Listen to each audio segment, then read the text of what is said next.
First Lady Melania Trump.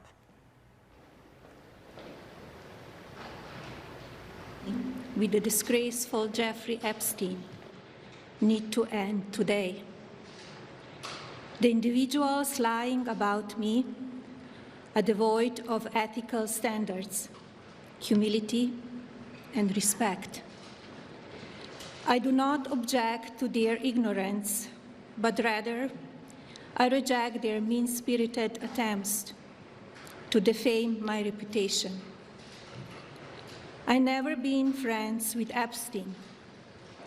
Donald and I were invited to the same parties as Epstein from time to time, since overlapping in social circles is common in New York City and Palm Beach.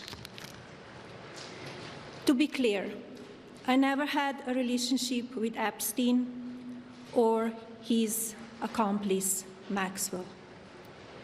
My email reply to Maxwell cannot be categorized as anything more than casual correspondence.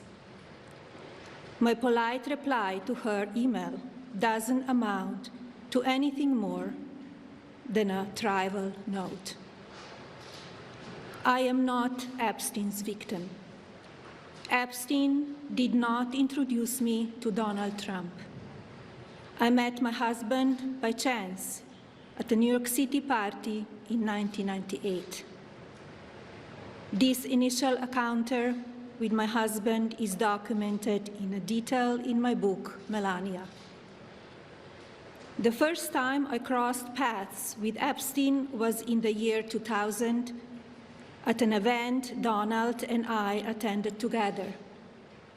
At the time, I had never met Epstein and had no knowledge of his criminal undertakings. Numerous fake images and statements about Epstein and me have been circulating on social media for years now. Be cautious about what you believe. These images and stories are completely false. I'm not a witness or a named witness in connection with any of Epstein's crimes. My name has never appeared in court documents, depositions, victim statements, or FBI in interviews surrounding the Epstein matter. I have never had any knowledge of Epstein's abuse of his victims. I was never involved in any capacity. I was not a participant, was never on Epstein's plane, and never visited his private island. I have never been legally accused or convinced of a crime in connection with Epstein's sex trafficking, abuse of minors, and other repulsive behavior.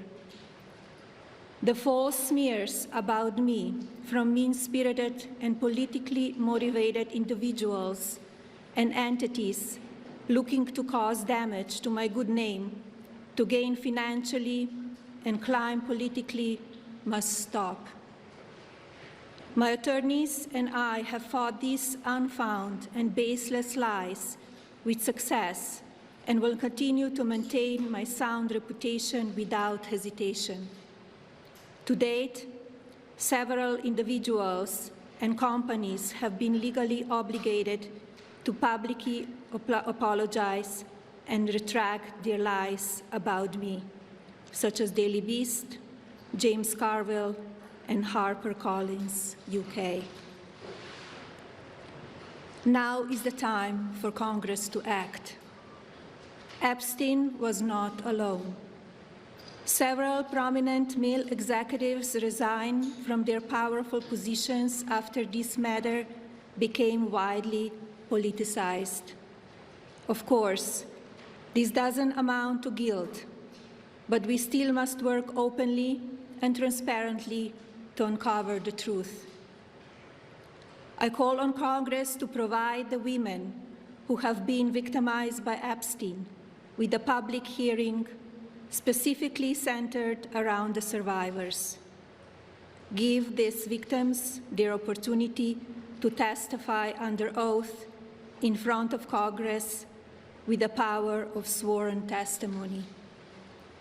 Each and every woman should have her day to tell her story in public if she wishes, and then her testimony should be permanently entered into the congressional record. Then, and only then, we will have the truth. Thank you. For Secretary Lutnick to continue serving.